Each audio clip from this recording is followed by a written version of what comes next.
کل کتنے معنی جمع ہو گئے؟ 5. ٹھیک ہے نا؟ کتنے معنی جمع ہو جائیں گے؟ اب ان 5 میں سے پھر کہے گا کہ یہ 2 معنی مناسب نہیں ہیں کیونکہ وہ حاصر اور شامل نہیں، اور باقی جو 3 معنی ہیں جو حاصر اور شامل ہیں 12 کی 12 صورتوں کو وہ کیا ہے؟ اولا ہے. آیا؟ دیکھیں وَيُمْكِنُ نظر آ رہے ہیں نا؟ اور ممکن ہے ان یراد بما لها وما علیها ما يجوز لها وما يجب علیها. کیا سمجھے نا؟ آنا سمجھا؟ اس کا ترجمہ کرنے کی ضرورت ہے نہیں. تو کہتا ہے جب یہ معنی لیں گے جو جائز ہے اور جو واجب ہے تو کون سی صورتوں کو شامل ہوگا کون سی کو نہیں ہوگا، سمجھے نا؟ اور کون سی صورتیں ما یجوز لها میں آئیں گی، کون سی ما یجب علیها میں، سب کو بیان کرتے ہیں. فعل ما سوى الحرام، فعل تو کرنا ان کاموں کا جو حرام کے علاوہ ہے، ما سوى الحرام ہے کیا؟ حرام کے سوا ہے. والمکروہ تحریما اور مکروہ تحریمی کے علاوہ ہے. توجہ ہے؟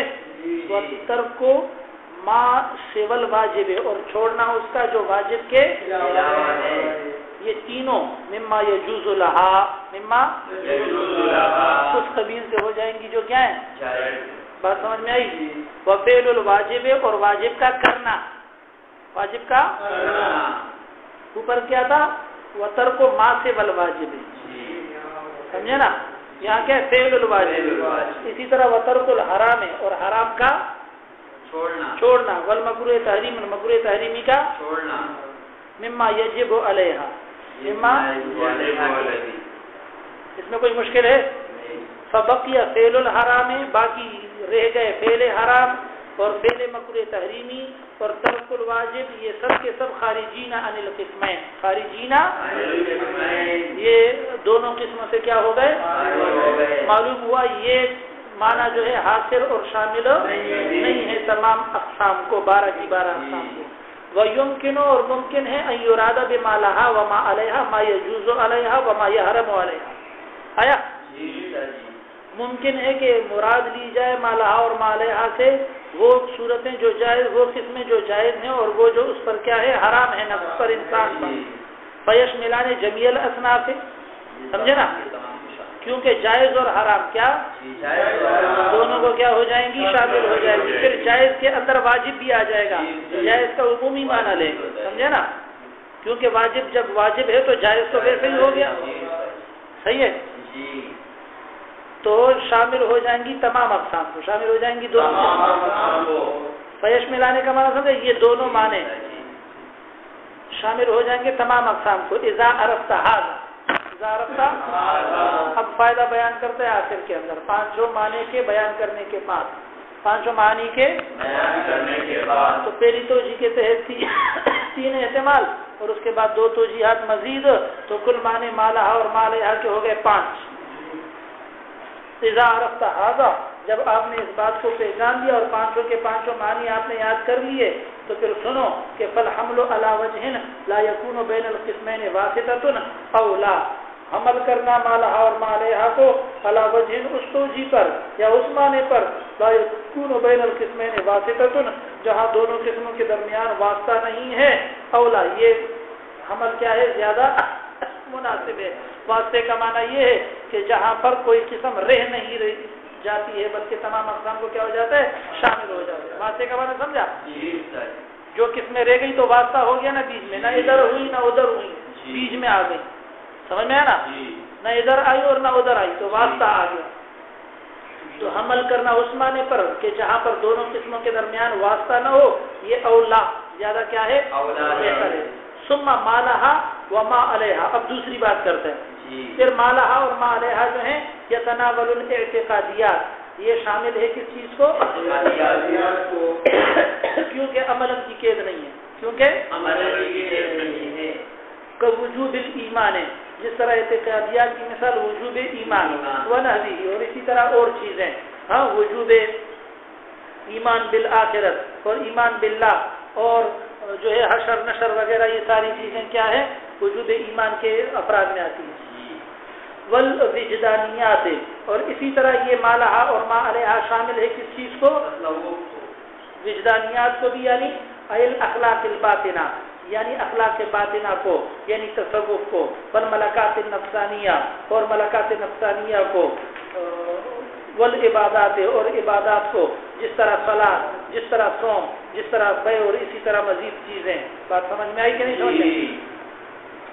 اچھا جی، فمعرفت ما علیہا ما لہا وما علیہا من الاعتقادیات ہی علم الکلام، یعنی جب من الاعتقادیات کی قید لگائیں گے تو علم کلام ہو جائے گا۔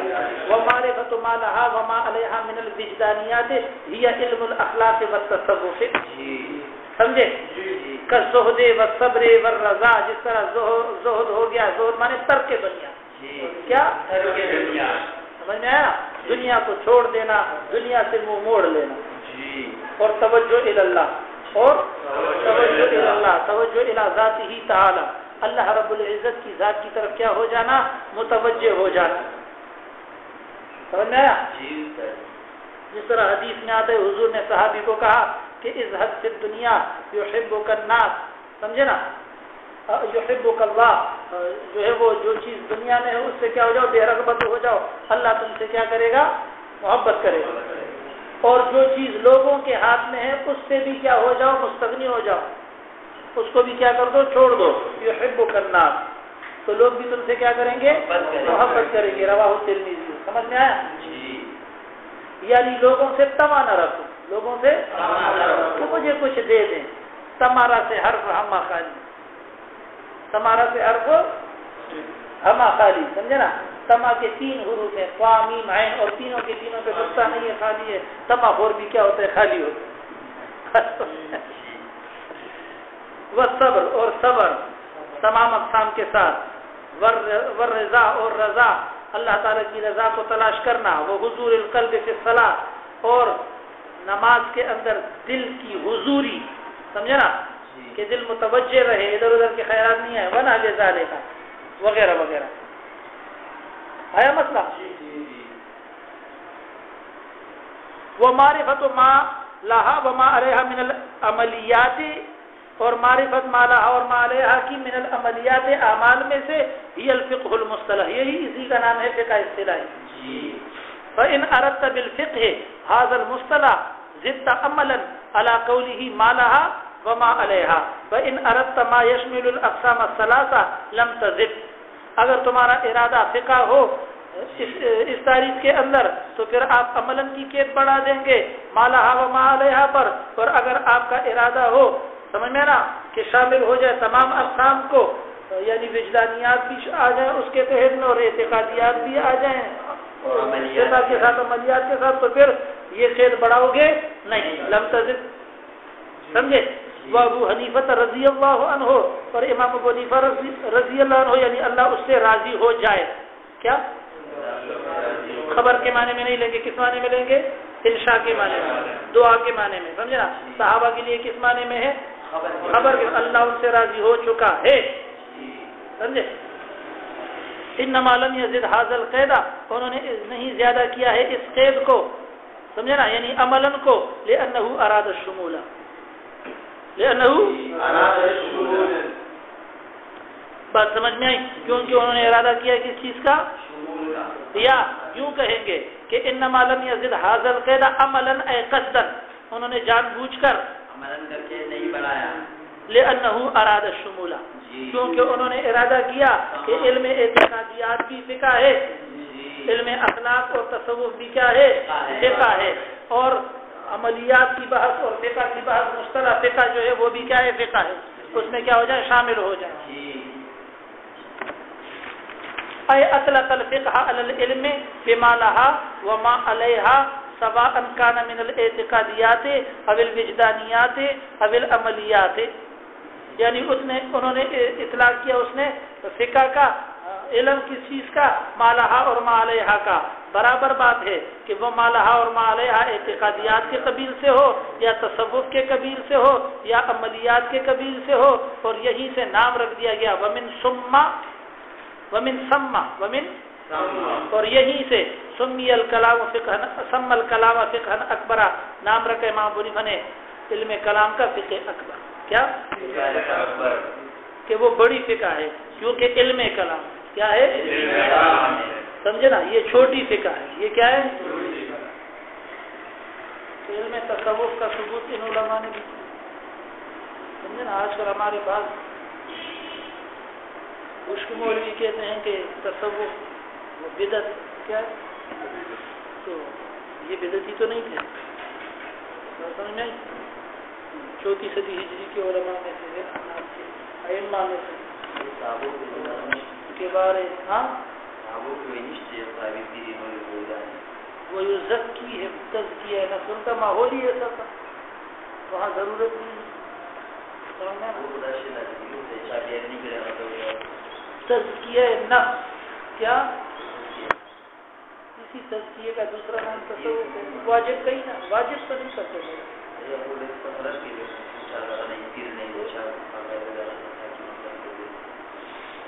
تو مقصد یہ کہ ان کی اصلاح رسول اللہ صلی اللہ علیہ وسلم نے بیعت صحابہ سے لیے کیوں نہیں لی. بیعت الطاعات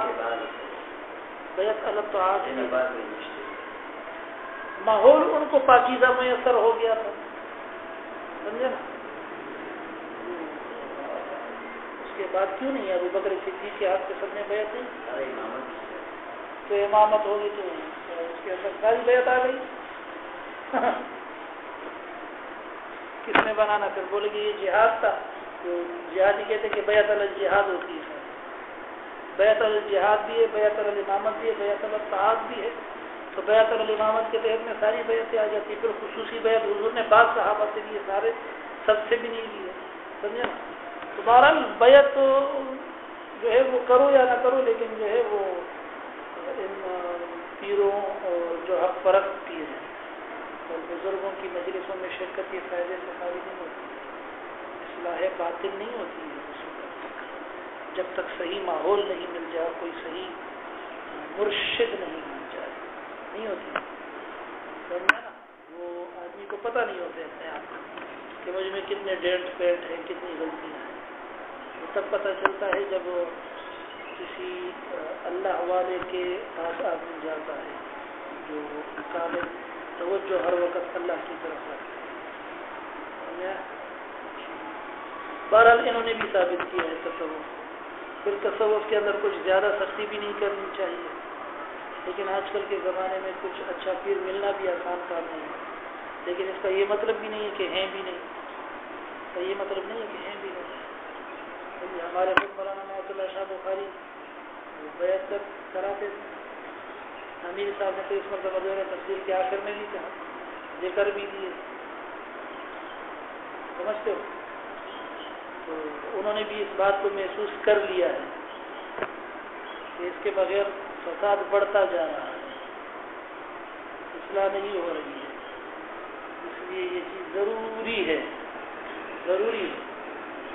کیونکہ اصلاح باطن ضروری ہے. پھر جس طریقے سے بھی کی جائے لیکن یہ اس کا ایک طریقہ ہے. تزکیہ نفس کی مجلسیں نہیں ہیں. پڑھنا پڑھانا یہ اس کے افراد میں سے ہے. نماز تلاوت یہ سب اس کے افراد میں سے ہے لیکن اس کا خصوصی اہتمام ایک اور چیز ہوتی ہے. خصوصی اہتمام سمجھتے ہو. ہمارے قاسمی صاحب رحمۃ اللہ علیہ کہتے تھے کہ عقیدے کی مثال جو ہے وہ انجن کی ہے اور اعمال کی مثال ظاہری ڈیکوریشن اور باڈی کی ہے. اور تصوف یہ نام ہے پیٹرول کا. کس چیز کا؟ چلے گا تب جب پیٹرول ہو. پیٹرول نہیں ہوگا چلے گا نہیں. یہی وجہ ہے کہ ہم مدارس میں پڑھ تو لیتے ہیں اکثر مولوی لیکن بھٹک جاتے ہیں گمراہ ہو جاتے ہیں. طالب علم ہوتے ہیں پڑھ لیتے ہیں پڑھتے ہیں لیکن گمراہ ہو جاتے ہیں. اس کی وجہ یہ ہوتی ہے کہ اصلاح باطن کی طرف توجہ ہی نہیں ہوتی. دوسروں پر تنقیدات کرنا بس یہی اسی کے ہاتھ ہے. اپنی اصلاح کی فکر ہوتی ہی نہیں ہے. تصوف کی سب سے بڑی خوبی ہے کہ اس میں اپنی اصلاح کی فکر انسان کرتا ہے. ہم اپنی اصلاح کی فکر کرتے ہی نہیں الا ماشاء اللہ، اگر کبھی کبھی توجہ اس طرف ہو جائے، یہی وجہ ہے فیس بک بھرے پڑے ہیں تصویروں سے، اور اس میں بھی عجیب و غریب اسٹائل ہوتے ہیں مولویوں، اور فتوے بھی دیتے ہیں، جواب شاعر نہیں کرتے۔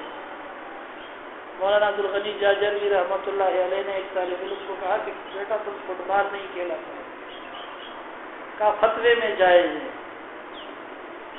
مولانا عبدالغنی جاجروی نے کہا کہ تقویٰ میں جائز نہیں ہے، تقویٰ میں جائز نہیں۔ وہ خود بھی مولانا حماد اللہ علیہ رحمۃ اللہ علیہ سے بیعت تھے نا، کچھ دن بعد وہ مرتد ہو گیا، مفتی محمد صاحب نے،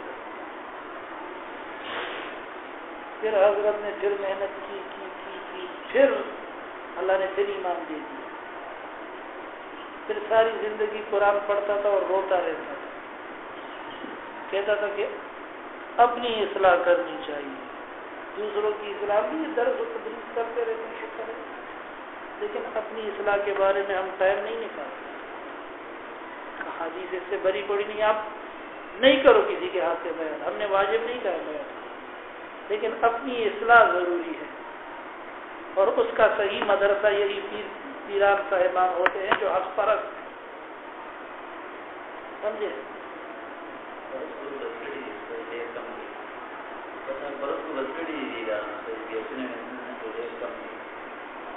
تو خود ہی کہنا کم بھی معدوم ہونا نہیں۔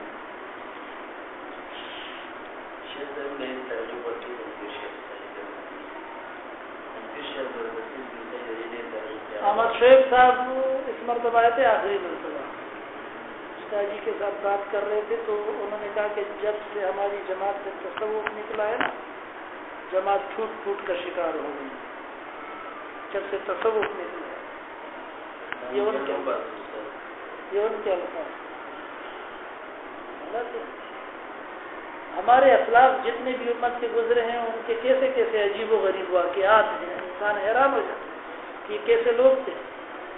ساری توجہ اپنی اصلاح پہ ہوتی تھی سب سے زیادہ۔ امام طاؤس رحمۃ اللہ علیہ درس حدیث دے رہے تھے، حسن بصری بیت اللہ کا طواف کر رہے، بڑا مجمع دیکھا، حیران ہو گئے، اتنا بڑا مجمع کس کے سامنے بیٹھا ہے؟ دیکھا تو امام طاؤس رحمۃ اللہ، کان میں جا کے ان کو کہا کہ اگر اتنا بڑا مجمع تمہارے ساتھ بیٹھا ہے، دل کے اندر کچھ تکبر غرور آ رہا ہے تو یہاں سے اٹھ جاؤ، چلے جاؤ۔ انہوں نے یہ بات کہی تو کتاب بند کی اور سنی تو یہ بات کتاب بند کر کے اٹھ گئے، چلے گئے۔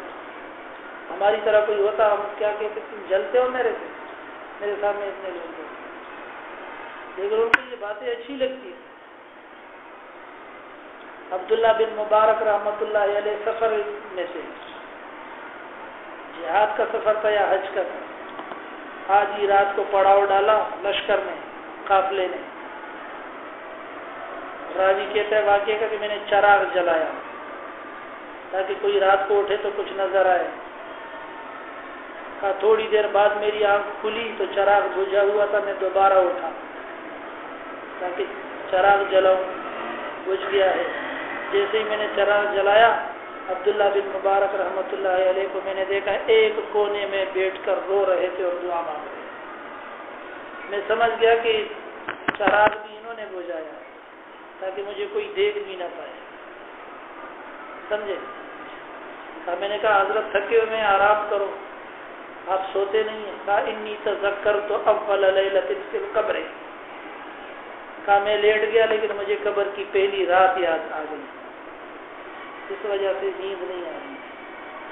مولانا خالد شہید رحمۃ اللہ علیہ کراچی کے جو تھے ہمارے، انہوں نے یہ قصہ ہمیں خود سنایا، کا شیخ پنجپیر رحمۃ اللہ علیہ وہ کراچی آئے ہوئے تھے، میرے پاس ٹھہرے ہوئے تھے، تہجد کا وقت تھا، وہ اٹھے تہجد کی نماز پڑھنے کے لیے، تو کہا کہ میں بھی اٹھا کہ چلو آج تو بھی تہجد پڑھ لے۔ تو کہا کہ جیسے ہی میں نے وضو کیا 2 رکعت پڑھی تو کہا شیخ صاحب نے مجھے کہا چلو جماعت پڑھاؤ۔ کہا میں نے کہا حضرت صبح کا وقت تو نہیں ہے، تہجد کا وقت ہے۔ کہا ان کو ویسے بھی پتا تھا کہ تہجد کا وقت ہے، ریاکاری، سمجھے نا، اس کے اندیشے سے بھی جو ہے وہ شائبے سے بھی ان کو نفرت تھی۔ آج کل تو ہم طواف کرتے تصویر کھینچ کے آتے ہیں، بیت اللہ کے سامنے کھڑے ہو کر تصویر کھینچ کے آتے ہیں کہ ہم وہ بدماش ہیں جو بیت اللہ میں بھی گناہوں کو نہیں چھوڑتے۔ یہ کیا تھا سارا؟ یہ تصوف تھا سارا، اور کیا؟ اصلاح نفس تھا، اصلاح باطن، سارا وقت تقریروں میں نہیں ہوتا۔ اسی کا نام تصوف ہے۔ آپ جو بھی کہو، آپ اس کو ختم نہیں کر سکتے، نہ رد کر سکتے کلی طور پہ۔ اگر کسی چیز میں مطلب ہے کہ خرابیاں ہیں تو اس کا مطلب یہ نہیں ہے کہ وہ چیز مکمل ہی غلط۔ تبلیغی جماعت کی بھی یہی بات ہے، کلی تردید نہیں کر سکتے، کرو گے تو زیادتی ہو جائے گی۔